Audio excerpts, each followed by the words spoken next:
How would you feel if you were thrown in a cistern? And what is a cistern?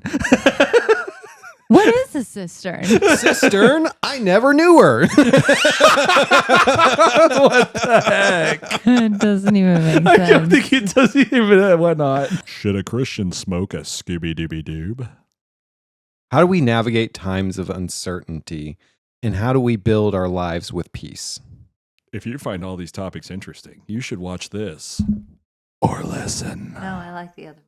Or listen. No, like. If you find all these topics interesting.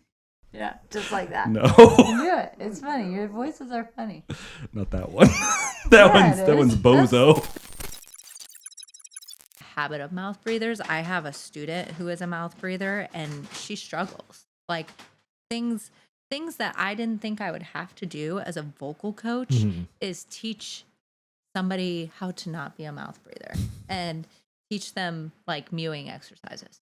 Oh no. Things I never thought I'd have to do as a vocal coach. Oh man. Another thing is, as a vocal coach, I never thought that I would have to tell people how to distribute their weight onto their feet appropriately. I had a student who their ankles would like go in like this a little bit and this.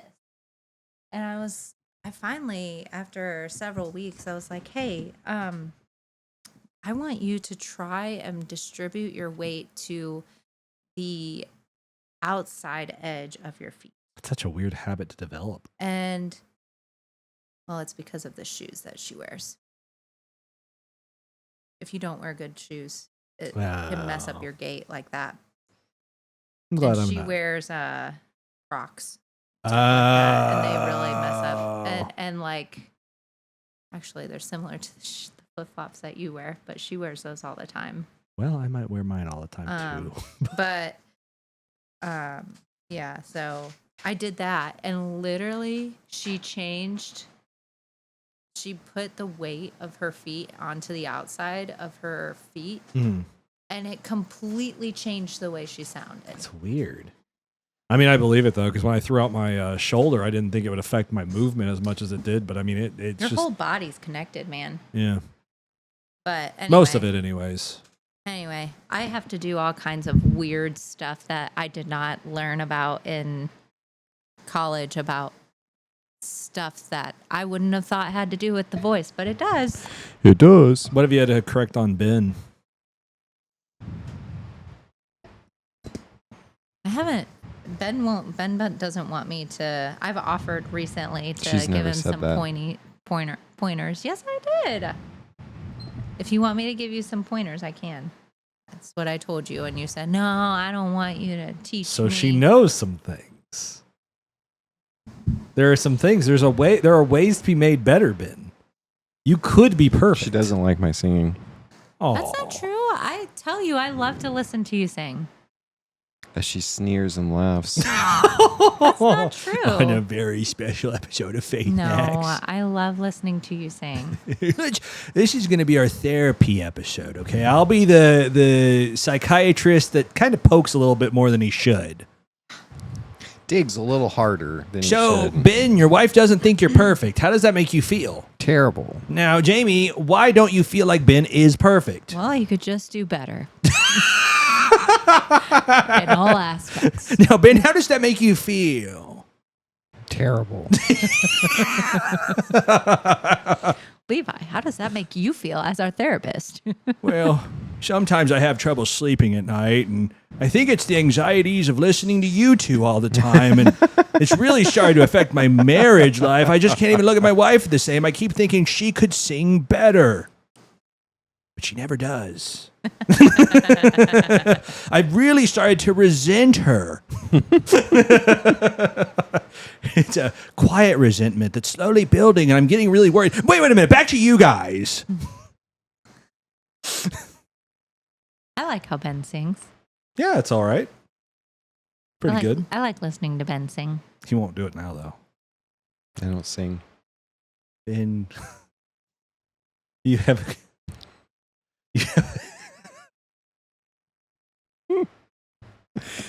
Am I in the camera okay, or do I need to move? You're good. Okay. I'm going to make sure I don't have any of your delicious, what was that? Salmon salad. Salmon salad in my teeth. That was fantastic. It's funny. We were getting so much salmon salad or not salmon salad. We were getting so much canned salmon with Wick when I was pregnant with Samuel. Mm-hmm. And I was like, what are we going to do with this? I was like, I don't want to like let food go to waste. Like, I don't want to have these benefits just like burn out. Like, what do we do with this? And then we found a salmon salad recipe, and we were like, oh, this is pretty good. No, Well, we then, didn't. I made it up because we went to Geraldine's. No, we went to Geraldine's after. Like, yeah, we did. We went to Geraldine's, and then Now, Ben, this belittling, how does that make you feel? they basically served salmon salad on like a crusted bread, a toasty bread, and it was so good. And I was like, dude, we can make this. And so Ben made it to what it is today, because before we just put like mayo and parsley in it. Like, we didn't put the other stuff in it until we went to Geraldine's, and then we were like, oh my gosh, we can make it taste this good. Let's do it. Ben's remembering now. You remember now? Yeah. It's hard because I Ben had doesn't to take over remember. and help her whiteness. Ben doesn't really remember much of the first year of Samuel. So Right, he it's doesn't all, remember eating salmon salad. It's all kind of that white noise on the TV for him. Yeah. Well, and we also didn't put tomato on it originally either. And then we started putting tomato from our garden on it. Oh. Brandywine tomatoes. And they can't be from the store because they are not even Store half as tomatoes good. are trash. Store tomatoes are terrible. They are the worst. Literally the worst. Like, Eating a garden fresh tomato from Indiana is like an experience that you don't get anywhere else. Like, to the point where I don't buy tomatoes ever. We either have them in our garden or we don't eat The them. only time we eat tomatoes are in the summertime. Yep. When we have fresh tomatoes. I think your garden rabbit agrees. Mm-hmm. He's like, you bet. You know it. Those are the best. That's so good. I've been eating them. I could never imagine myself going to the store now. I don't anymore. I don't do that no more. Why do that when they're just hanging here for me? Yeah, seriously, for free. He leaves them for me. I think he likes me, weirdo. I did leave the two that he already chewed on for him. That was nice of you. He thinks about I hope he that. chokes on it. No. Our chickens enjoy the yellow squash that's kind of green and the cucumbers I give them. Our yellow squash did not turn out very good this year. It's very sad. It did. Some of it did. At the beginning, but just devolved. Yeah. I think it mixed with our cucumber and got messed up. Casual garden talk with Ben and Jamie.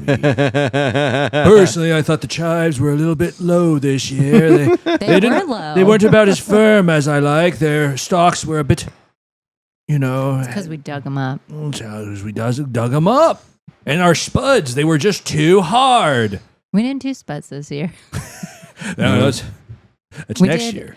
We did onion, and our onions are tiny. Our cucumbers are weak and actually cucumbers squishy. were giant. Yeah, they were strong. huge. They were too strong. Like 1% farmer audience is like, yeah, okay. you know what? I like I this. like this. I like this garden talk here. They Everyone get else it. is like, No one cares. That redhead guy, I think he's making it up, but those other two get it. they get it. They No. know my. The brandy wines and the bell peppers. Honestly, I'm tempted just to build a greenhouse so I can grow brandywine tomatoes year round. Well, That's how much I enjoy them. I'd be okay with that. I've been telling you I want a greenhouse since we got married. The one See from that, Costco. Levi? The one from Costco. See Can what's you buy happening it right for now? me? Well, I see a lot of projection I see a lot of insecurity. And in between the two of you, I think we really need to dig deeper.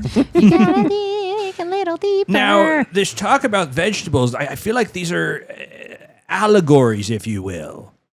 You know, you're saying how the pull wasn't very good this year. What does that mean? Dig deeper. Dig deeper. Means that we didn't have a good season. Oh, no. I was trying to think of a good analogy. That was good. That was just vague enough where it could have gone for both. Means we didn't have a good growing season. It was a little too rainy. Ben's like, I think we should be thankful for the growing season we had. I thought it was a wonderful season. It was a little too rainy, and it was a little too warm for me. I like the warmth. I enjoyed it. It was unbearable. The weather was unbearable. We weathered some storms. Imagine if it was like a psychology session That'd be and you guys were awful. just talking about like normal stuff and the psychologist is like, wow, this is really deep. Wow, they're just so open with each other about how they feel. Tomatoes stand for trouble. Dude, go on. Season was bad. Troubles in the relationship? Yeah. We want to hear some troubles. Apparently, a new study came out about shorts, like on YouTube, Instagram, TikTok. You flip through, and binging shorts damages the brain 5 times more than drinking alcohol does. No way. Really? Yep. You are absolutely kidding. I'm so Yep. glad I got rid of my apps then. I'm glad I Yeah. never So had if you it. binge shorts, it the reason why is these videos are engineered for rapid dopamine spikes. Every swipe delivers a new hit of novelty, rewiring your brain to crave the constant stimulation. Over time, this erodes your ability to focus on anything that doesn't deliver instant gratification, like reading, studying, or working. Alcohol damages the brain. Alcohol damage to the brain is well documented, but it's typically tied to the physical toxicity over time. So you're saying we can drink alcohol? Sorry, that was a Levi comment. You know, I was wanting to make something similar. It's perfect. I just was channeling my inner Levi. Sorry. It was real. I feel satisfied with that one. Yeah, but apparently it's basically neurological conditioning, and it rewires your brain to stop tolerating slow rewards like reading, different things, Standing in lines. and making everyday life feel dull and even depressing. Well, and the weird thing is, I guess that would go for Twitter too. I mean, that would go for really most social media because you're just scrolling, you're getting little hits of like quick videos. I mean, if you think about it, like X/Twitter is not too much different than that at all. I'm not on Twitter, so I don't know. No, it's not. So I thought it was just like little 180 character statuses or whatever. Is it not that No, anymore? you can get I don't videos, pictures, art. yeah, you can do video pictures, stuff like that on it. So you're just scrolling, you're getting new pictures that might look good, new videos that might look good, and it's just every second you're seeing something different. Yeah, and so it basically rewires your brain, and you're no longer satisfied. And then we're like, why do we have a mental health crisis? I mean, to be fair, the mental health crisis started before that, but they're not making it any better. No. It's making it worse. Everything's meant to Everyone's like, agitate it. I'm depressed. People are like, I'm depressed.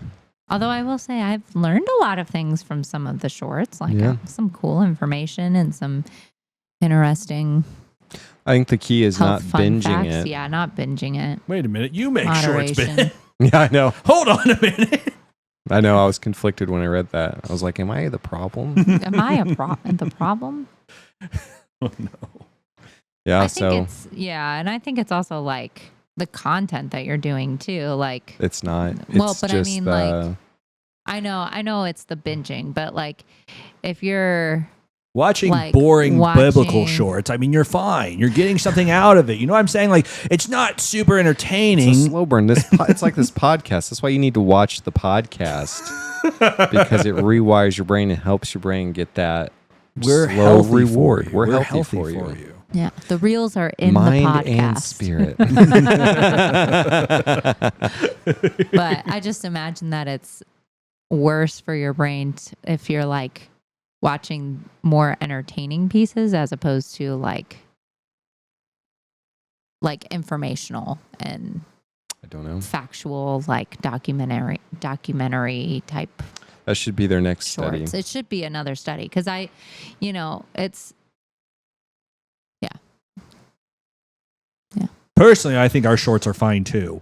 They're okay, guys. They're okay. they're okay. Personally, Here, I take think another ours are not. Get a little dopamine real quick. We got that for you. Here on Faith Hacks Podcast, we love to give dopamine. We're all about that hit. We're dopamine dealers. Ironically, that's what our episode's about today. Yeah. Is it? Yeah, it actually is. It's Kind gonna of go like into just that. one of here our for the ride. topics. I'm just here for the ride. Yeah, Ben was talking to me about it in the tub. Who was in the tub? Both of you? Yeah. Why not? I can't get my I back. could just. This is. Surely not our tub. Our tub is not big enough for one of you. I know it's very uncomfortable. Yeah. This is a age-old agreement, Jamie. Yuck. I didn't agree to that. I am now contractually bonded. You can. It's grandfathered into the contract. Yeah. Just like when we got grandfathered into unlimited data on AT&T. Yeah. And with Verizon. Yeah. How'd that happen? You just had it before it all, like you had unlimited. You get grandfathered into Yeah. it. You get grandfathered. Don't you know what that means, Levi? I guess like that you signed up for it before they changed it. Yeah. Yeah. That's it. Contextual. It's just like when my Uncle Mike was working out what used to be a Cardinal Fitness. Mm-hmm. Then the gym changed hands and he was grandfathered into his $5 a month still, even though they raised the prices for everyone, That's fun. all new members. That's why you always throw a fit. This is why you throw a fit. Mm. I almost threw a fit at Walmart. That Pike? Yeah. Good for him. Yep. Good for him. I almost threw a fit at Walmart today. I know. Tell us about it. Oil change. Uh-oh. What was done? And I'm like, you can see that they're done. They pull it out. I'm like, okay. It's just sitting there. Just sitting there in the parking lot. So I'll go up. There's no one in. They're not servicing any vehicles. I'll go up and get my car. Go up. I don't have the keys or the paper for it. And I said, okay, well, it's done. They must still be working on it. I go, no, they took it out of their bay. It's done. It's just sitting in the parking lot. And he just stares at me and goes, okay. And he walked away and started just messing with stuff on the shelves, like just, fidgeting the stuff on the shelves, like, to make it straight and stuff, like doing nothing. And so I'm like, The worker's way of saying this conversation's over, basically. Yeah. And so I'm I just came up with something really funny that could have been said, but you just keep going, and then I'll tell you the funny thing. and so I was like, okay. And so I'm like, waited. I waited another 15 minutes. Mhm. And I'm like, this is getting ridiculous. So I go out to the bay and I'm like, hey, is the Soul done? Or is my car done? They're like, what would you have? I'm like, the Kia Soul. And they're like, oh yeah, that's done. I said, okay, well, can I pay for it and everything? Oh yeah, just go up there. And I'm like, so I go back up there. Hey, they said it's done. And he looks, I don't have the paper or the keys. And I said, okay, well, they said it's done, so how do I pay for my car and take it and go home? Well, I need the paper and keys to do that. I was like, can you go get them? So I walk back out there and I'm like, hey, he's complaining about papers and keys and they're screaming at her, where'd you put the keys? It's in the box. It's in the box. And he's like, oh, okay. And then they're like, oh, yeah. And so then he goes in there. Keys are in the box where they said they were, like, Right. where, the employees have all these, like, basically a box that they put all the keys in with their file and papers and stuff. It's in there. And papers there and all this other stuff. And I'm just like, my friend. And they're like, oh, we just needed to finalize it. And no one finalized it. So they finalized it, printed off the last piece of paper I needed to finalize it. And I was just like, I was almost angry, but I was like, you know what? Well, I was angry, but I was like, you know what? I'm just going to leave it alone, get my stuff, go home. So in this I was a episode, we're going to little talk annoyed. about how a Christian should go about handling Walmart employees. It's a very specific episode, but it's one we all are very familiar with. The glass-eyed stare of a Walmart employee who doesn't get paid enough, but also doesn't care. Yeah. So my funny thing that you could have said that you wouldn't have said, but I would have been tempted to say, was to the guy, I would have been like, okay, well, I have an extra set of keys. So if you want me to pay, you might want to go get that. Otherwise, I'm leaving. He'd probably be like, okay, Okay. all right. Because a lot of people have more than one set of keys. Yeah, So we do not. Have you we forgiven don't, him, but Ben? we could have bluffed. No, Ooh. We could have bluffed. Oh, you haven't forgiven him yet? not at all. Wow. Take I'm a letting while that for that fester one. in my heart. Well, that slow build resentment. I know Mhm. it well, especially against fast food employees. Goodness. How dare you not take your job seriously for working for $7 That's an the hour? hard part is like, Are they still working for $7 an hour? it's a Probably. little higher, I but was it's gonna also, say, I think they raised it. yeah, it's like, it's the new minimum. So it's like they can claim it's above minimum, but it hasn't kept up with the economy. So it's so hard to like, you got to minimum keep it. wage isn't meant to keep up with the economy. I mean, kind of, but not really. Well, like it is worth less than what the old minimum wage was worth. Yeah. And it's always sucky because like you get Probably is. No, it's true because even like the new middle class is like making 180 a year or something Yeah. like that. That's like the new middle class, lower middle class. Yeah, it's always hard. 'Cause, We're like, in the lower class. We're like poverty. I don't feel it. I'm not saying that like we're like struggling, but I'm just saying like class wise, that's where we're at. So how does that lack of money make you feel, Jamie? You know what? I feel fulfilled actually. That's good. Ben, how does feel it make unprovided for? Now, Ben, how does your lack of provisions really feel to you in this situation? You know, you guys really need to come together and we need to be talking about this more often. No, but it's always terrible because you go to these like fast food employees and if you keep this in mind, it's hard because, you know, you get terrible service, but you're like, these people aren't making any money. Yeah. Like they're in such a bad situation to be here. It's always rough when you get like the person who goes in just to be mean to them. Yeah. Because you're like that the person you're being mean to is probably in like a much worse position you're in. They're just upset because you're inconvenienced. Yeah, you see that a lot too. They're upset because they may not be able to pay their bills this month. Gosh. You know, it's they like, probably won't be able to pay their bills this month. not with that. It's sad. The economy's crazy. Yeah, the economy is crazy. Don't worry, we're in the golden age. Everything's gonna get better. Gas isn't super high right now or anything. It's still not super high. It has gone down. No, it hasn't. It's I gone thought up it- again. It's like $3 and it was Wasn't it $3.30. No, I it was thought it was $3.30 $4. in I Nashville. don't pump gas, so You don't. I do for her. The economy's better than it's ever been. Nobody has an economy. did go down, which they did. what went down? Price of eggs. No, They have did, they yeah. finally went down? Yeah, oh yeah, they've been Oh. down for a while.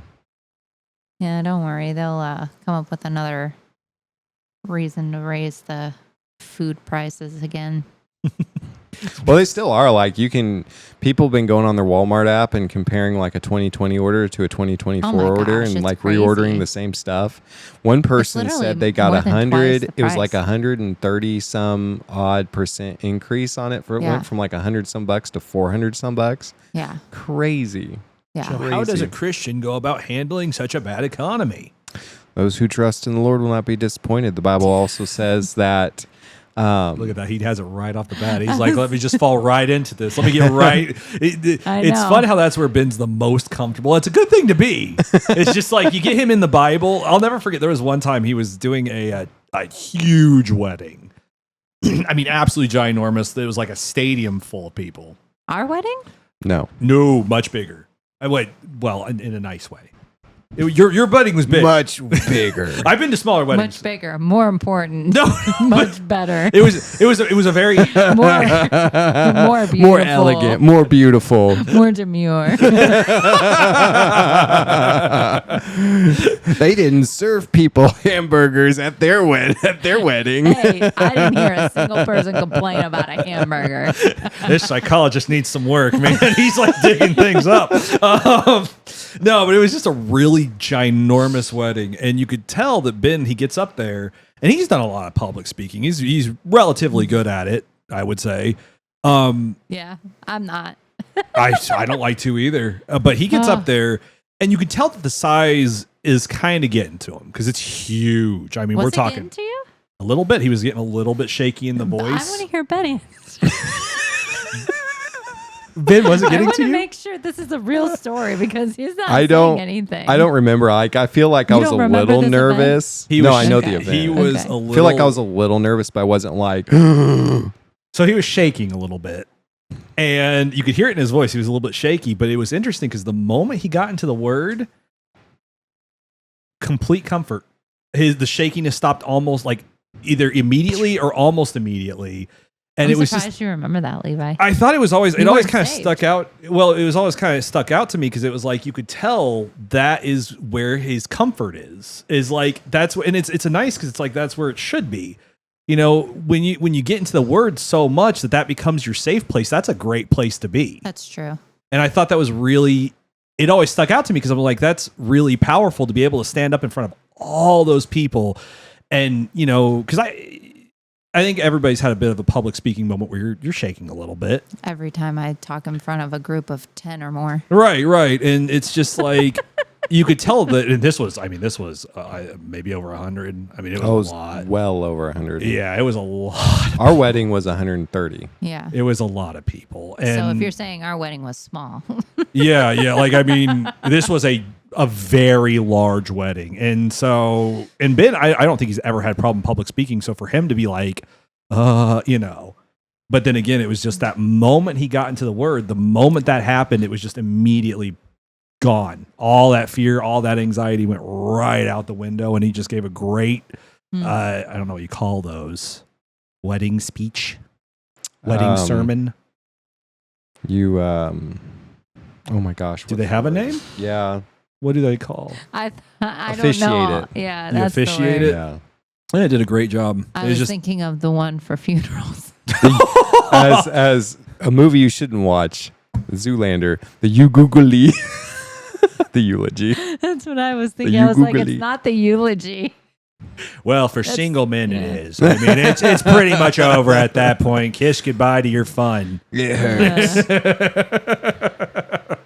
No, but it just always stuck out to me. I always thought that was really interesting and powerful to see how being rooted in the word can become such a place in your heart that you might have however many eyes. I mean, there was a lot Yeah. staring at honestly you, don't know. judging you, you know, hearing your sermon and being like, I don't know about this guy. I don't know. But the moment that you hit that, it's just all gone. yeah. Everything kind of fade away. So it's just funny because that reminded me of that. You know, he just can jump right into it. Yeah. Jump right in. And so if you're worried about the economy, worried about provision, you actually just need to seek God. You know, the Bible says in Matthew 6:33, it's a famous verse, but seek ye first the kingdom of God. And then all these things will be added unto you. And he talks about like, don't be like the Gentiles. What shall we eat? What shall we wear? Because God provides those things for you, but it's on a if-then condition if you seek God's kingdom first. It's not about trying to go after things ourselves, figure things out ourselves. If you trust the Lord and go, God, I want to serve you and help me serve you, he provides for your needs. And like you see that time and time again in, you know, a Christian's life. And we've seen it time and time again personally in our lives where we go, God, we don't know how we're going to do this, but we're going to trust you with our finances. Several and times. he's provided for our need. He does it Yeah. time and time and time again. He doesn't fail his word. So it kind of goes back to that story that we were just saying, becomes your safe space. Yeah, because you're safe space. Yeah. You don't need a college, college little safe space with the little tape it separates you from all the noise. This is my safe space with all my puppies in it. You get a real safe space. You get a tangible one that you actually can feel. You go in the secret place with the Lord. Secret place. It's interesting because Rick Renner always would bring up making little I don't know what you call them. What did they used to make? They used to build these little altars. Yeah. You build little altars in your mind of the times that God was faithful, and that really helps remind you in those times that get really bad. Oh, yeah. And so like in this economy when everything's just falling apart, when realistically there's not really many ways to move forward, you got to sit there and rely on the altars and say, well, he brought me this far. It wasn't to fail. Right. And the Bible even says that the righteous feed on his faithfulness. They feed on the faithfulness of God. They remember his faithfulness. He's brought me through this. It's just like what David recited when he said, I killed the lion, I killed the bear. What is this uncircumcised Philistine? So he looked back at what God did, and then he looked forward to what God was going to do. And so you can look at whatever financial situation you're in. What is your Goliath? What is your Goliath? You can look at what God has brought you through, and you can see where God's going to take you, and it's to take down that Goliath. Right. So that was our pre-show ramble.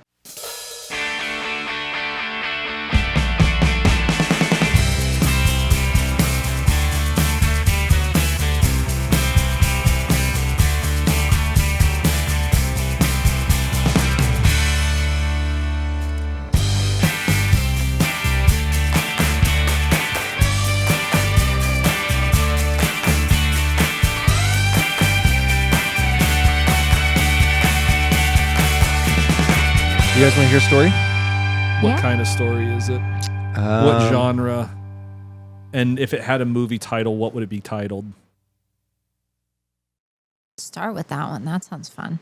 Yeah. This had a movie title. What would it be titled? It would be titled, I warned you, you didn't listen. Don't throw me in this pit again. That's too long. It's a 1960s title. You can do it with like a 1960s. You can already see like the painted poster of like the guy going like, oh, Yeah. The lady holding it just on to seems him. like a really long. Just get cultured and come back to me. All the new like movies are like one word. The Pit. The Pit. Yeah. I think they already That's have two words. It would be, no, they have one word in a tagline. So Okay. like Avengers, Infinity War. It would be Prophet. Something. I can already see the marketing. Here, It's I'll going. come up. Prophet, the rescue. There we go. Yeah, all right. I like I that. was going to There we say, go. I'll come up with a movie title after you're done. Yeah. For bonus points, who are the actors? Just kidding. Go on. Can I sing a song in the movie? Get out of here. Okay. So this is in a time where Jeremiah's the prophet. Okay. Weeping Prophet, isn't he? Am I thinking of the right one? I don't know if Jeremiah's a weeping prophet. I can't remember. I've heard that before. I don't remember if it's Jeremiah or not. But he was a prophet during the time of where Israel was already kind of cleared out by the Assyrians, and Judah remained and everything, and the Babylonians conquered Judah, and so Judah is this Was Jeremiah. like a place under Babylon, basically. It was like a vassal state. And so they installed a king in this state, and his name was, after they So they conquered deported Israel, and then they installed conquered Judah. Okay. They installed a new king after they deported Jehoiachin. Because I don't Judah remember and his name. Israel were Joachim's separate, son. right? They were separate at that time. Yeah, just territorial. Yeah. Yeah. And so instead they installed Zedekiah as kind of like this puppet king, I guess, if you want to call it that. And so Zedekiah is ruling over Judah right now, has a lot of advisors, things like that. And So Zedekiah kind of starts to wanting to rebel against Babylon and team up with Egypt to kind of get back, I guess, control over their country and everything in their nation. So cutthroat. Yeah, so cutthroat. And so he had a lot of support, or there was a lot of people kind of wanting this to happen, a lot of his advisors on his board wanting this to happen and everything like that. And so Jeremiah is prophesying and basically saying, hey, everyone, run to Babylon because you won't die in this craziness. Oh, that's wild. So he's actually recommending people run to Babylon. Yeah, run he's like, because he's saying this was God's judgment on them for going astray, worshiping other idols, in particular Baal and Ashtad. I think that's it was interesting. Ashtad. So they had to finish out their punishments, basically. And so they had to be punished for it, and they were being led off into captivity, basically. And so they were trying to rebel. Jeremiah prophesies later that rebellion would fail. Okay. And everything. But he's telling everyone, hey, flee to basically go to Babylon and everything like that. And so he does this, and the advisors go to the king and they say, hey, we don't like what he's doing. It's weakening our state. It's weakening our cause and everything like that. So we're gonna throw him in a pit. And so the king goes, well, do with him as you please. I can't stop you from doing this, basically. I can't say no to you, basically. Which I thought was a really interesting phrase. So I was like, well, why is he saying that? And the best guess is that because he was installed as a king, he didn't have the support and that like a king would. And so he heavily relied on his advisors and stuff and the people like around him to keep him propped up as king. Weird. So he didn't want to say no to those people, basically.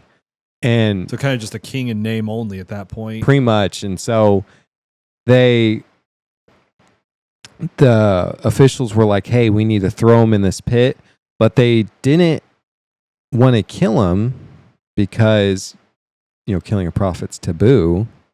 You shouldn't kill a prophet. So they're like, throw him basically in a pit and then don't feed him.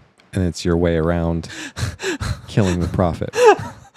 The lack of food will kill him. We won't. Yeah, well, we didn't kill him. We just put him in a position to die. We did not provide him water or food. I mean, that's God's job. He could have taken care of his prophet. That's ate up. That is ate up. But you can see the twisted logic behind it. Yeah. And so King Zedekiah basically says, go ahead, lacking resolve to really do anything. And Sure. so they lower him into the cistern, and it wasn't filled with any more water, but it was filled with mud. And the Bible records he sinks into the mud. Oh. And so he's in this muddy cistern. And it was actually really interesting because then a eunuch, an Ethiopian eunuch, hears about it, and he's serving the king in the palace and stuff. He hears of what's going on with Jeremiah, and he recognized the injustice, and he confronted the king, basically, and in a public moment at the gate Benjamin, and he said, these men have acted wickedly in all they did to Jeremiah. And so the king basically was moved by his speech, or maybe, he feared divine punishment. He ordered him to take 30 men and go rescue Jeremiah before he dies in the cistern. And so the eunuch takes charge. They gathered rags and worn out clothes from the palace, and they lowered ropes down to Jeremiah. Then instructed him, hey, put the rags and stuff under your armpit suit, and you have some cushion when we pull you up. And so they pulled him up out of the cistern and everything, and that's how the prophet Jeremiah was saved. Do you know what TV show I'm thinking of? Oh my gosh, yes, I do. You know what TV show I I'm do. thinking of. Oh my gosh. But yeah, they hoisted him out, and so that's how Jeremiah found himself in a cistern that he sunk in mud with, because I thought that was gross. And then, but he got saved out later out of it. The Ethiopian eunuch, that was the first, wasn't that the first, like, I guess, Gentile convert later on in the New Testament? Not obviously the same one, but wasn't it an Ethiopian eunuch? I think it was when who got translated in that story? Paul or Peter? Yeah, one of them. Oh my gosh, I can't remember. It's just interesting because I don't know the parallel of that's. I wonder if there's a parallel there of some sort because it's just interesting that it called out that specific lineage of and I guess position of a person, right? And yet that was also the first person who was the first Gentile that actually got baptized in the New Testament. Yeah, that is interesting. I wonder if there's a correlation there, perhaps. It couldn't be lineage, though. It could go along with my thing of the my twos segment a couple weeks ago with the twos. Yeah, everything goes in twos. I mean, that would be a stretch, but maybe. Well, if there's significance to it, though, So, Jamie, how do you feel about having your theory just thrown out? I feel like I just was dismissed. I guess if you just come up with better things, I wouldn't dismiss it. All right, I'm detecting a lot of tension in this room right now. Let's take a 10-minute break. We'll all come back and we'll just kind of sit down and figure this out. We come back and Ben's got a black eye. Jamie's crying. I'm throwing up in a bucket. Like Elon Musk. I get on Twitter the next day. I suddenly like Trump's everything. No, he went the other way. He got on Twitter the next day and he just went wild. Oh, was it? I thought it was after he was black like, eye. He was like, no, it was before. Like that was after, and he was like, the timeline's wild. I can't keep it straight. Yeah, I think it's interesting with the story though, because it seems like the theme of tonight that the Spirit is leading us to is trusting in God's faithfulness. Yeah. That seems to be the weird theme, because we don't really... It's not a weird theme, but super it's a theme. Weird, odd theme. What a weird thing to say on Faith Hacks Podcast. Talking about God, the Bible. We don't discuss these things on Faith Hacks. And faith. On Faith Hacks, no. Faithful Faith Hacks, no correlation. Get your minds out of the gutters. What? What gutter? The gutter of preconception. That you think you know us. That you think you have us figured out. We covered a ton of topics. You think we're just Levi's a little lost. You think we're just a Christian podcast? False. Much more than that. We're so deep. Moving on to video game reviews. Oh my gosh. No, but it's interesting though that literally does seem like the faithfulness and kind of dwelling on that in hard times, because you had the situation where dead to rights, they had Jeremiah. He was sinking in there. And in the pit, I'm sure, he was probably dwelling on the faithfulness of God and being like, it's the same thing as any other person that finds himself in a hard spot in those sorts of situations. And especially Old Testament, you had Shadrach, Meshach, and Abednego. You had even Moses. It took a lot of dwelling on God's faithfulness to rely on him for a future in a bleak reality. Right. And a lot of them were living in a very bleak reality, like prophesying famine, war, and all these other things. Rumors of war, perhaps? Yeah, rumors of war. Eating bread that was infused with poop. Yeah, the Ezekiel bread. But I think you're going to start coming up with a lot of that. I mean, you're going to come up on a lot of that, and I think a lot of people are starting to realize it, and there's a epidemic of hopelessness at this very moment. You go on TikTok, you go on Twitter, you go on anywhere, and you can see a lot of people who recognize the state the world is in and where we're headed and how there's really no stopping it. 100%. And like I see it, like even on like you said, on Twitter, on social media, people are getting on there and going, where's the future?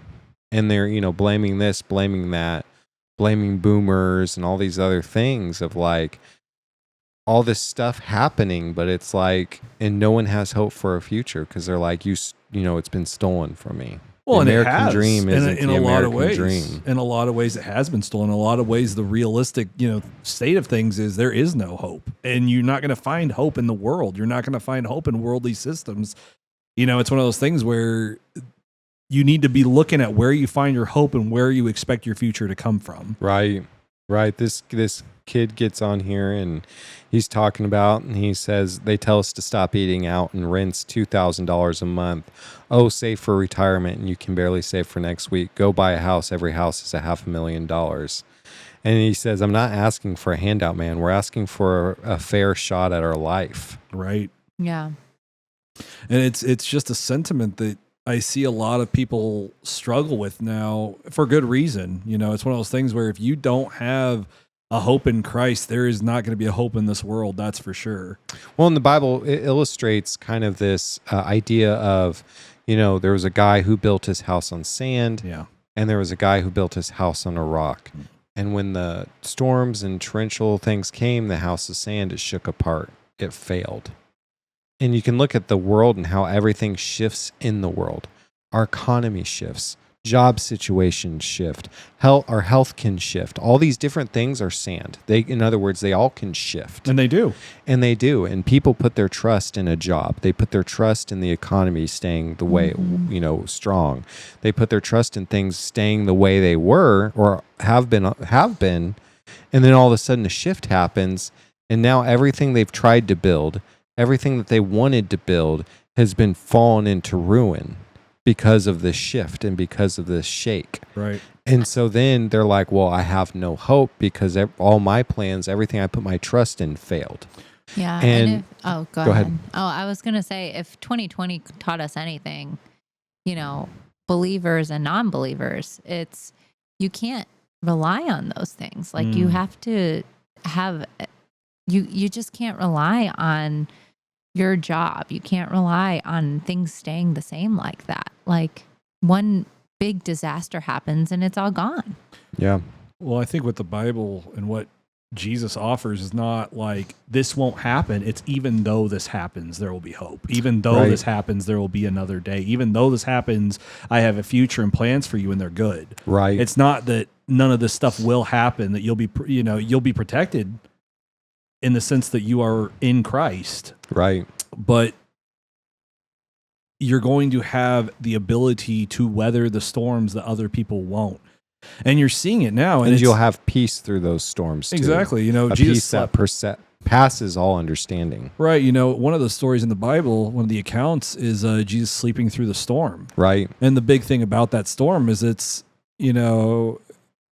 everyone has a storm in their life. Everyone has that tornado. Everyone has that hurricane that they can see in the distance. And are you going to be able to sleep through it? Right. Yeah. When push comes to shove and that hurricane is either coming up on you from the physical or inside of you, are you going to be able to sleep through that storm and weather it? Because Jesus, he was out like a light. He knew what future was planned for him and that a hurricane was not going to stop it. Right. That a tornado wasn't going to stop it. And so, right now we're dealing with a lot of different kinds of storms, and you can see just the peace going away from every single one of them. Right. And people are like, oh, I don't know how, the economy gets worse. I won't be able to, pay my bills. I won't be able to do this. I won't be able to do that. And there's a struggle out there, and it's people are without hope. And like I said, you build on sand or you build on the rock, you build on Jesus Christ. Mm. You have a firm foundation that no matter what gets shaken, you've built on a rock that doesn't shake. And how do you build on that rock? You build on that rock by, number one, trusting in the Lord and reading being in the Word of God. Like we talked about in the pre-show ramble, but it is your safe place. It is the place where you grow. The primary way God speaks to you is through His Word by the power of the Holy Spirit. So the Holy Spirit will reveal the Word to you as you read it if you ask Him and if you follow after Him and trust in Him. So, I see this stuff happening, and I see like I said, we've been in financial things where it was like, oh my gosh, what are we going to do? Right. Like you could look at it from a worldly perspective and go, there's not enough in the bank account to carry us through this. When we first bought the house, 6 months I think it was 6 months or a year after we bought it. 6 months. Because that was when our first property tax thing came through. Yeah, we get sent this thing and it's like, hey, your escrow has gone up for over $300 some a month because they retroactively took away the homestead deduction, even though that was all part in the closing and all that other stuff. And they're like, well, too bad for you. We've taken it off. And right there is and you owe this much in taxes. And right there is an example of a system that's failing. Yeah. And then that's kind of your storm right there. Yeah. And so we had this look at this and go, okay, it's going to go up more than $300 some a month. And we are literally barely scraping it as it is. Like, we spent all of our savings getting the house and getting on married. The wedding, all this other stuff. We had nothing. When I say we had nothing, we had nothing. And I'm like, oh my gosh. But, Jamie and I, we talked and we looked at each other and we said, okay, you know what? This is where we trust the Lord. This is exactly where we have to trust the Lord.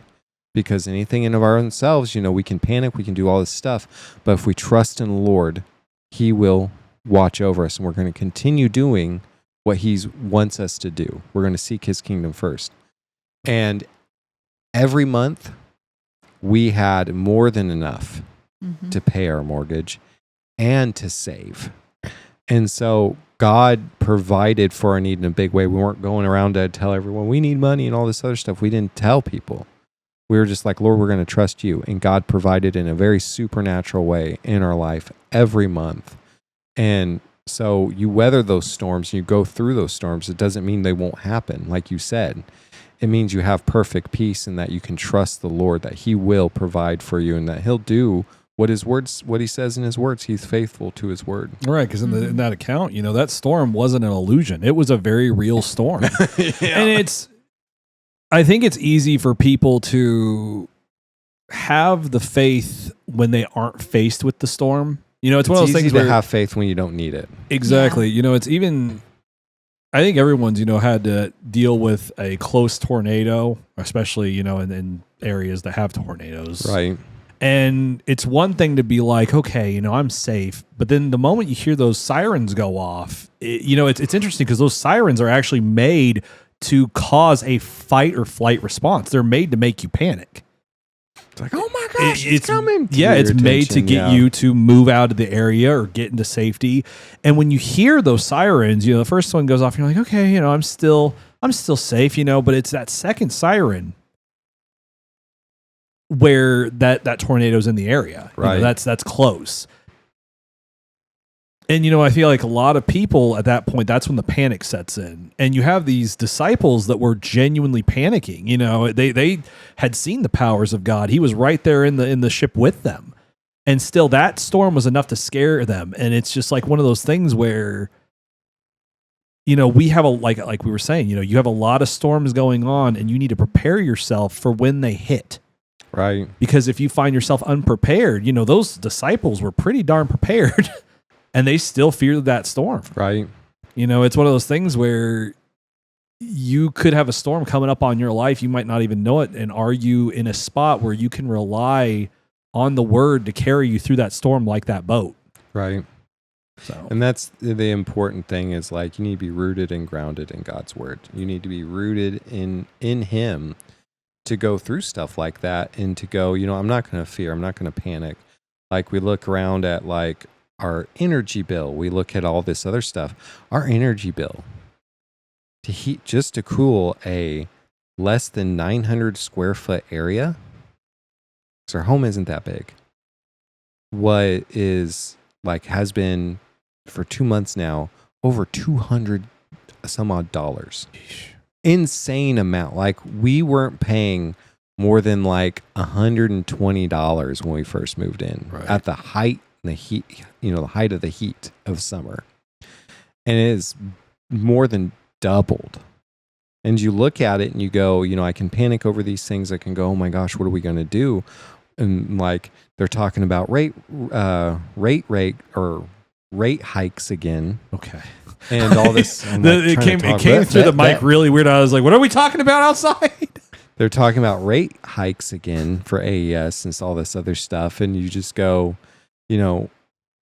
people are panicking. People are like, this can't keep going on and everything. And of course I'm not happy about it, but if it happens, I'm trusting the Lord. And you got to be really careful about where your tongue's at in these situations too, because there's power of life and death in the tongue. If you agree with the hopelessness of the situation, that's what you're going to get. Right. It's very hard, because we even talked about this a little bit ago about fruitful discussions, what you should really withdraw from talking about, and it's agreeing with the hopelessness. Right. I mean, because there is a lot of hopelessness, and a lot of people try and drag you into that. The truth of the matter is the storm's on the horizon. It's one of those things where we all see it. You can see the hurricane. You can see the tornado. Everyone knows something's not right. Exactly. And it's going to come upon you pretty quick. Where is your heart going to be? Where is your mouth going to be? Where is your mind going to be in that situation? Right. Yeah. Where is your foundation going to be? And is it going to be swept away with that storm, or is it going to stand? Right. Because it's coming. Everyone knows. It's coming. Big, beautiful storm is coming. It's terrible. I wasn't even trying to do a Trump thing. It kind of sounded like him. Oh, no. It's starting to infect me. My skin. No. It's hard like a Cheeto. Actually, I like this better. I think my skin was always meant to be this color. Personally, I like my hands this size.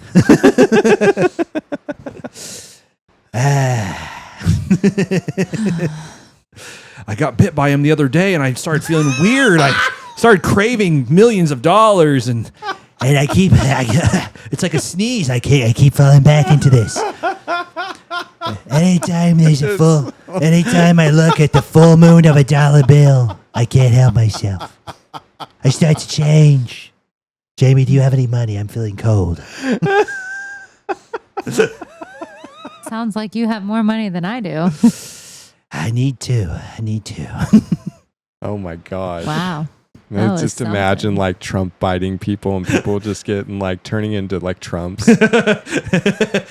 What's happening A to like me? Spider-Man. A rabid Trump is on the loose. A rabid Trump is on the loose. you get bit by Trump, you turn into him, you get hit by Biden, and you just feel the gross gums on your arm. Either way, it's all bad.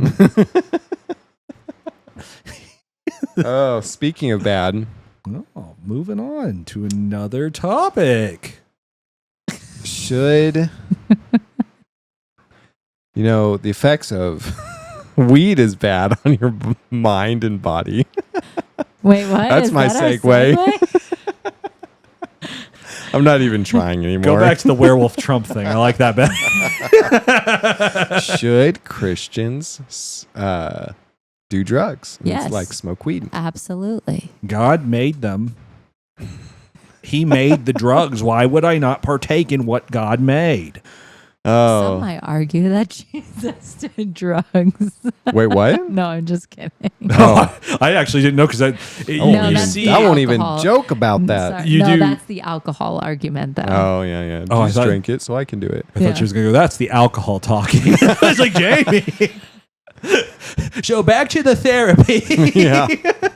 We don't cope using alcohol. Man. No. But no, I mean, you see a lot of crazy arguments online about, trying to.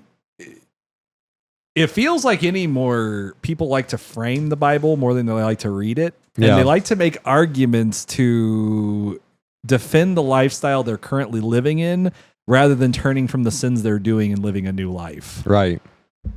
But why, why would it not be okay to do drugs? I think that's what, to do weed and stuff. I think that's what we want to tackle, or at least I want to tackle and talk about tonight. Tell me, Ben, So- why I should give up drugs. So the big one that I would think of is it puts you in an altered state where you are not either in control or you're just manipulating your body in a chemical way that's not good for it. Right. So there's multiple, people arguing oh, it's natural, like what you kind of joked about, but that comes up a lot. Oh, it's natural. Yeah, God made God made hemp and weed and THC. Why we can say shouldn't that I do on it? YouTube? Sure. Okay. And I mean, God, also made poison ivy, but I'm not rolling it up and smoking it. That was probably the better argument I've heard against it too. It's the same argument where like, people. If you want to say like that, God also did make poison ivy. Like, you don't roll it up and smoke it. Like, just because you can doesn't mean you should, I guess. Like, but I think one strong biblical argument you can make against doing drugs is found in 1 Peter chapter 5, verse 8. It says, "Be alert and be of sober mind. Your enemy, the devil, prowls around like a roaring lion, seeking someone who he may devour."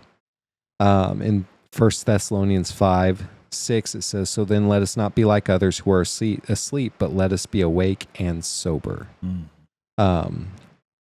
1 Peter 1 verse 13 says, "Therefore prepare your minds for action and be self-controlled. Set your hope fully on the grace that is be given when Jesus Christ is revealed." And so you look at like what drugs do. Obviously, it changes your alters the state of your mind. It changes what you do. It lets go of those inhibitions a little bit. It alters how you think, and ultimately you wouldn't make the same decisions as you would possibly when you're high. And so it alters that. And anyone that says, "Oh, well, it doesn't affect me like that," they're lying. Well, and your body's a temple too, and I don't think there's very many drugs that don't have very detrimental side effects to the physical state of your body. So if you smoke weed in adolescence, not so much when you're older, but in adolescence, you lose permanent IQ points. Not my IQ stats. Which you don't lose a lot, and it's not like that big of a deal to lose a couple, unless you're lower on the scale. Then you may not want to keep as many as you can, but it's not like that big of a deal. But like, it changes the way your body, your brain really develops. And so like your executive functions, like your decision making, your making plans, executing plans, all those executive functions that you need to be a functioning adult, it inhibits those and hurts those. It also, this was really interesting. In 2022, Lancet Psychiatry published basically a systematic review of adolescent use of weed on the brain of adolescents and what it does. Right. And they found that if you do weed more than twice a week, I believe you're 4 times more likely to develop psychosis later in life, especially schizophrenia.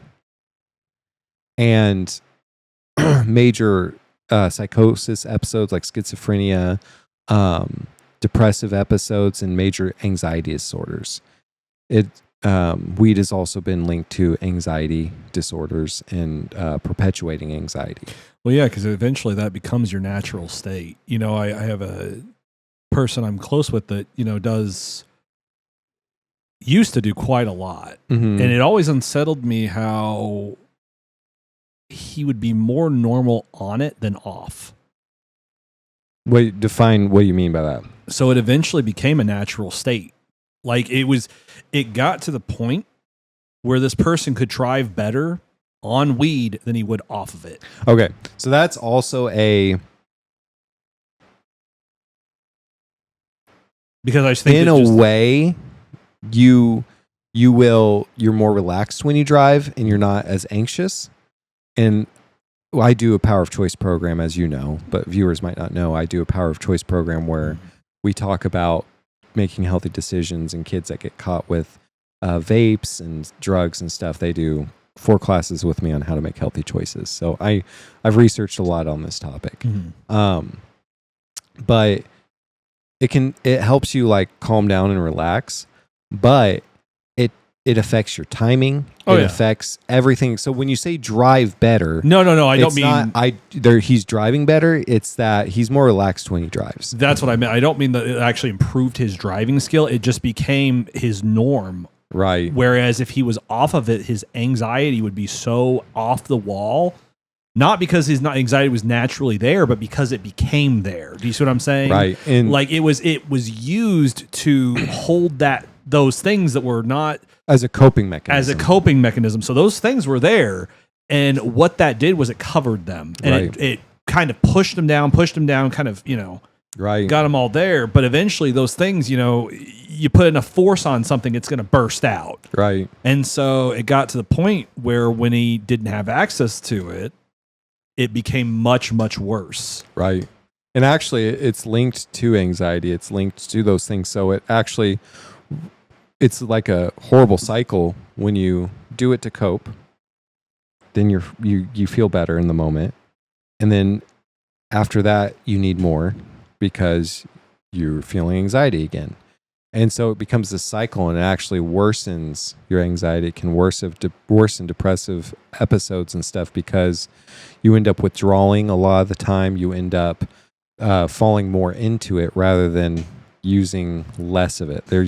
You don't use less, you use more. Yeah, because I think a lot of people use it to escape what's going on. Yeah. And not and everybody, but I think that a lot of people do. Most people and most of the high school kids I talk with, most of them, like probably 90% of them, use it as a coping mechanism. Well, and it starts as fun, It starts as like, oh, this feels good and nice, Yeah. I've had my encounters with the green leaf, but it's one of those things where like it starts as, you don't use it as a coping mechanism initially. It's just introduced to you, and hey, I'm having a good time. But then something happens, and now you're like, man, I wish I had some of that, just to get out of this, get me in the right headspace. You hear that, oh, I want to be in the right headspace. But it's true, you get that stuff that kind of helps ease that pain, but that pain's not being uprooted. It's not being dealt with. Like God will deal with that pain. He'll uproot it. This just drags it down. Right. This kind of compounds it for a little bit. Suppresses it. That's the good word. And so people fall back on it as a coping mechanism, like you'd said, and it gets used for that. And, people laugh, and, this thing, and people laugh, oh, it's not a gateway drug, but statistically it is. Yeah, because I mean, statistically, if you look at statistics, definitely is a gateway drug to other things. But going back to whether Christians should use it or not, we're telling you all, saying all this stuff, but being sticks in the mud, being sober-minded is something as a believer we're commanded to be. Right. And you cannot be sober-minded if you're drunk with alcohol, if you're messed up with weed. You can't be sober-minded. Well, and there's highs that it's not the same kind of high, but there are heights that you will reach through with Christ and in the Bible that those drugs will never come close to. Right. And it's just this way of coping. Now, another reason why it's not good for a Christian to be doing that is, let's say you are using it as a coping mechanism. You go, this weed is what's going to give me my peace in my storm. Right. This weed or this alcohol is what's going to give me my help when I feel troubled. And it's going to help calm me down, take that edge off, and I'm going to use it for peace. Now, Christ said that he is the Prince of Peace and that he is our peace. Right. And so when you take away from what the Bible says and you go, I'm going to go outside, look to something outside, and it doesn't have to be weed. It can be food. It can be, like I said, alcohol. It can be any number of things. But the things that we look to outside of Christ to bring us peace is another way we're building on sand. Well, it's an idol. It becomes an idol. I mean, you're going there for your peace. And people are like, oh, my weed isn't an idol. I'm sorry, but people base their whole personalities around weed at some point in their life. You got this Bob Marley vibe going on after a while. Like people do, they base their lives, what they do around their weed, around around drugs. Right. And it becomes this whole thing. I just talked with a kid this past week, and he was telling me about, his addiction and all that, and how much of it was integrated into his life, where it was part of his lifestyle, and he was just like, oh yeah, this is just how it is. Like, I know it's bad for me, but it's something that I just do. Well, to a lot of people, they don't have an alternative method. You know Right. what I mean? They don't know what There is God hope. provides. Right. And so for them, it's a means of literally getting by. And the Bible says that wine is for those and drink is for those who without hope. And I would say the same as, weed. It's something, if you have Christ in your life, he's your rock, he's your foundation. And going to things outside of him to cope, to make things better, or to give you that peace, you're not trusting in him then. So you come outside of that. And so you can't say, well, as a Christian, you can't say, well, how much of it can I do before, how much can I basically get away with? You're already in the wrong mindset. You're already in the wrong boat immediately.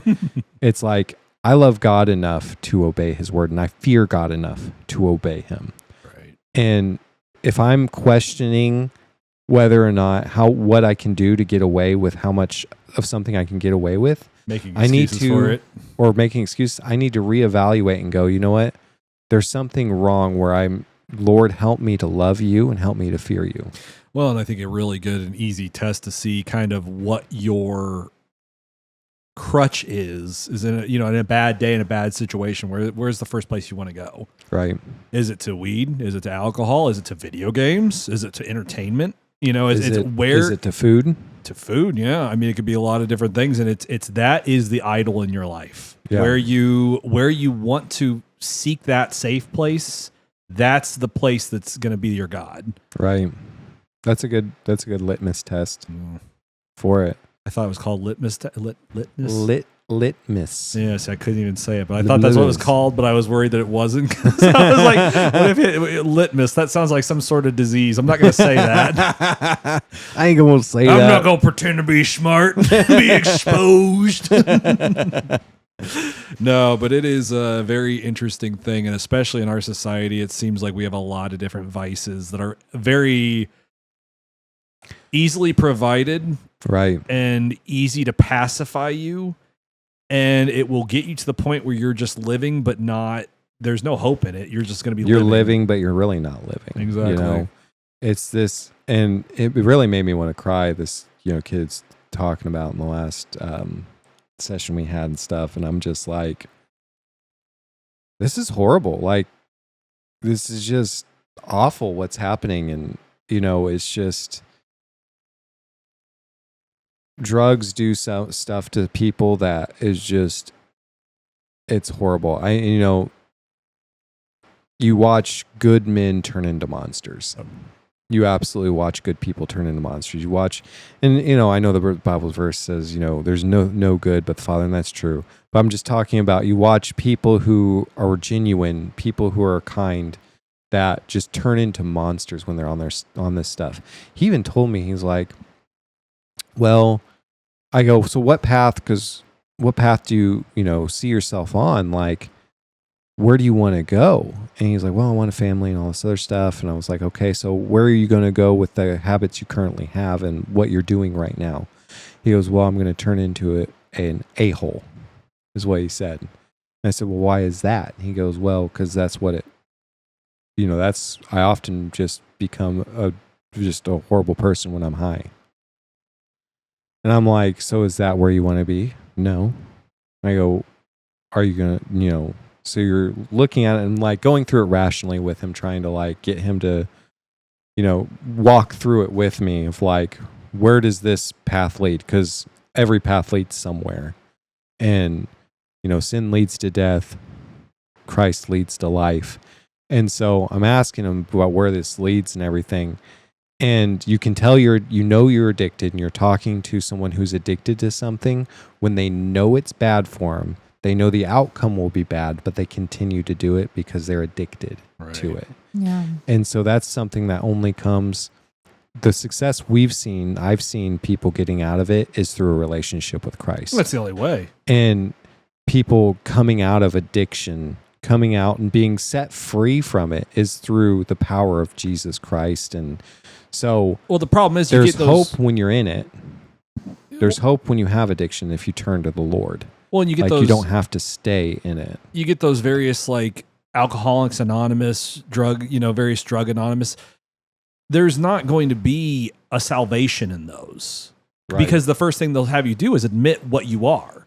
Right. And it's not what you are, but it's what you're going to adopt. You're going to say, oh, hi, my name is this. I'm an alcoholic. Oh, hi, I'm this. I'm, this.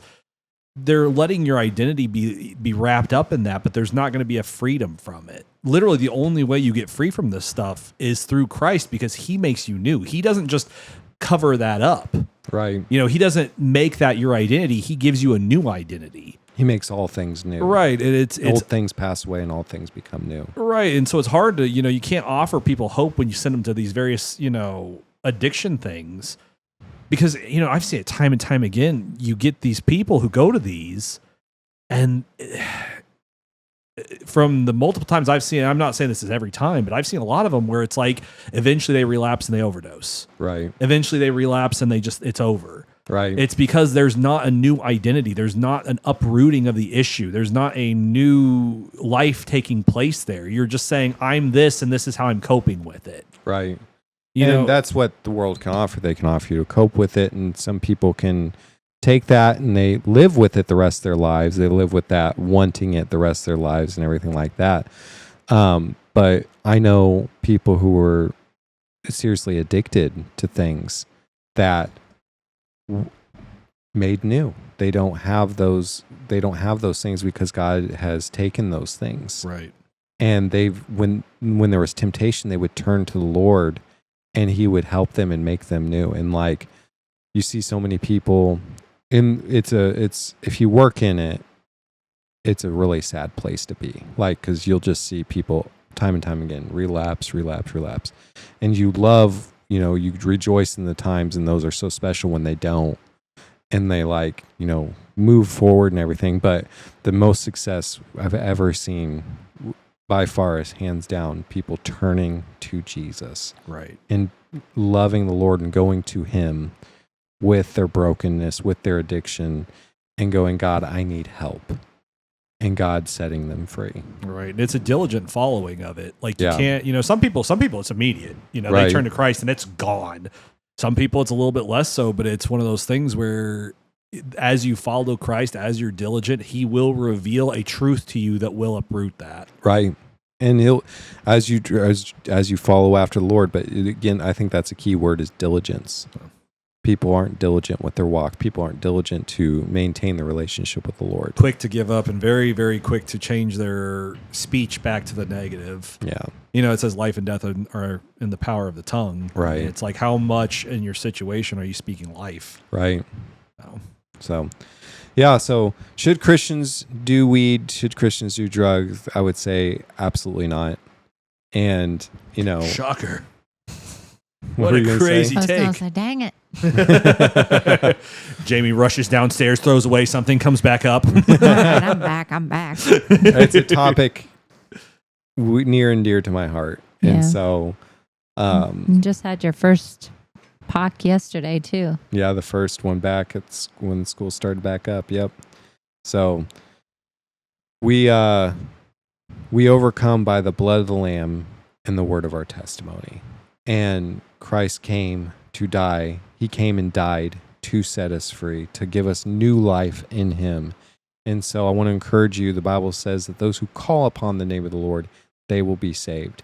And whether you're in addiction, whether you're in shame or in fear or in anxiety of what everything going on in the world, Christ came to give us peace. He came to give us stability. He came to give us a relationship with himself. And so I want to encourage you. The Bible says that if you call upon the name of the Lord, you'll be saved. It also says that if you confess with your mouth and believe in your heart that Jesus Christ died and that he rose again, you will be saved. And so I want to encourage you, just pray, Lord, I repent for my sin. I ask that you make me a new person. I believe that you died and that you rose again on the cross to save me from my sin. And I thank you for that, Lord. Fill me with your Holy Spirit in Jesus' name. And if you prayed that, let us know in the comments. We will get you material in your hand to help you in your walk with the Lord. What a sobering episode. Oh, yeah. A lot of layer there in that joke. Lots of layers, like an onion of that joke. That's an onion of a joke.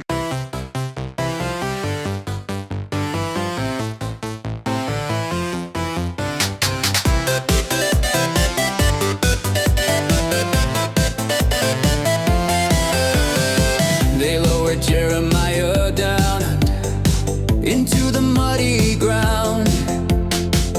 The darkness closed around him, no way to climb out. But in the silence deep, he whispered still a prayer. My God is with me always, he will meet me there.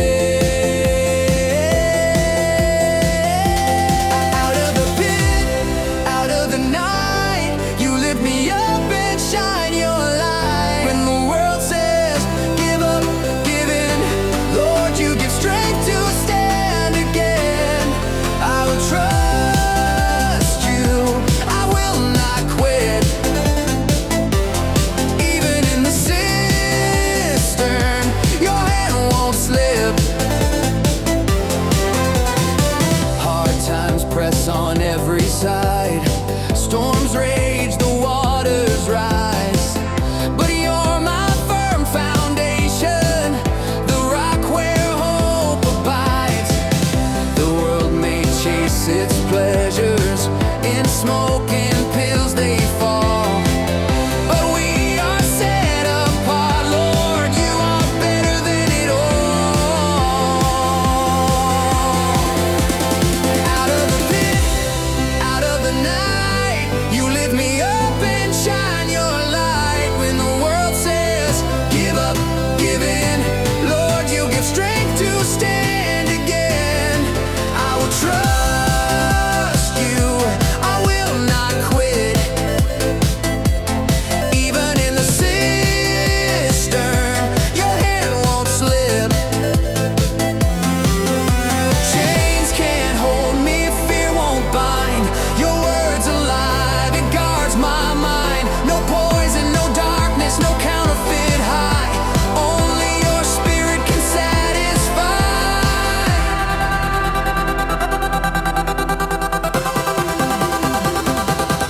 Out of the pit, out of the night, you lift me up and shine your light. Through every trial, I'll testify. Jesus is Lord, the reason why. I will trust you, I will not quit. Even in the cistern, your hand won't slip.